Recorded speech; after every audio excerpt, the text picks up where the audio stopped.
Teach you guys how to make a really simple Italian loaf bread recipe, and this loaf bread that I'm making is going to be turned into a really garlicky, cheesy, homemade like Texas toast or garlic bread. So what you want to do is you want to get 2.5 cups of bread flour, 2 tablespoons of olive oil, and a teaspoon of salt. Put it in a bowl like this, and then I'll show you how to do the yeast. So for your yeast, you're going to do 1 cup of water, and you want it to be roughly around 110, 115 degrees. And if you don't have a thermometer, the way I test it is by putting it in the microwave. And I test it by, if I drink this, is it the same temperature as like the inside of my mouth? If so, then I'll cook it for like another 10, 15 seconds. You don't want your yeast to be too hot because then it might not rise. You're going to take a packet of yeast and a teaspoon of sugar, and you're going to mix them together until it's bubbly. Let that yeast mixture sit for about 10 minutes. If your yeast is not fizzing and bubbling by the time that the 10 minutes is up, it might mean your yeast pack is old or dead, and you want to start this process over. And it also might mean that your water was too hot and it killed the yeast. That sugar that you added, that teaspoon of sugar, is going to really feed your yeast. Your yeast should be ready, and it should look like this. And you're going to pour it in your bread mixture and scrape the bowl. After you've mixed it like this, you're going to pour it onto your silicone mat, and you're going to begin kneading your dough.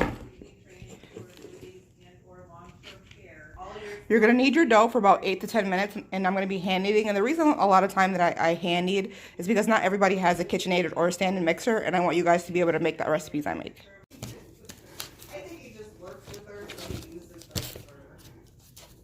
Dough should be done, and it should look like this. And you're going to put it in an oiled bowl, and you're going to cover the top with a damp cloth for an hour and wait for it to double in size. And then we'll come back and I'll let you know what to do next. All right, so your dough should have been resting for an hour, and once you pull it out, you're going to just poke it down like that. And then we're going to roll it out into a loaf, and we're going to cover it again for another 20 minutes. I'll show you how to roll it out. You're going to roll it out like this, and you're going to cover it back with the wet cloth and let it rest again for another 20 minutes. All right, so your bread should have been resting. So now I'm just going to slice a few slices from the top of the bread.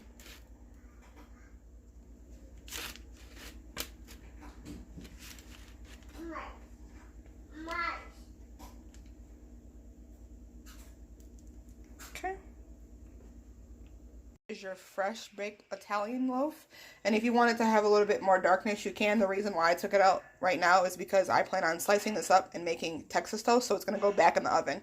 And if you guys want to just have it like this and slice bread with your salads, definitely let it rest for a minute and then serve it up. But I'm going to show you guys how to make this fresh home baked Italian loaf into some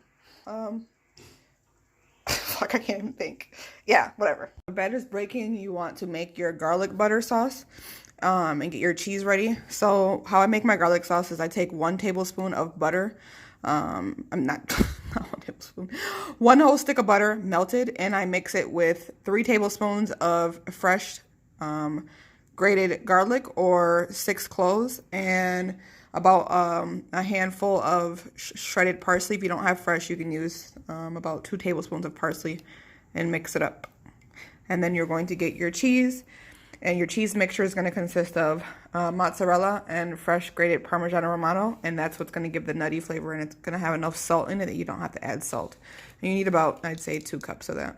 Okay, so you're going to slice that bread up like this and have it about this thickness to get ready to prepare for your Texas toast. And you're going to get that butter that we made earlier, and we're going to slather it up.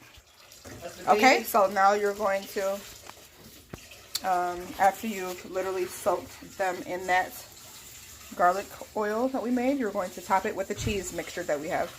All right, and it should look like this, and you're going to pop it back in the oven at 400 degrees for until this is toasty bubbly. I'd say 7 to 8 minutes. All right, you guys, this is what your Texas toast should look like after coming out of the oven. And oh my god, it smells so delicious. The aromatics are ridiculous, and the bread is fucking divine.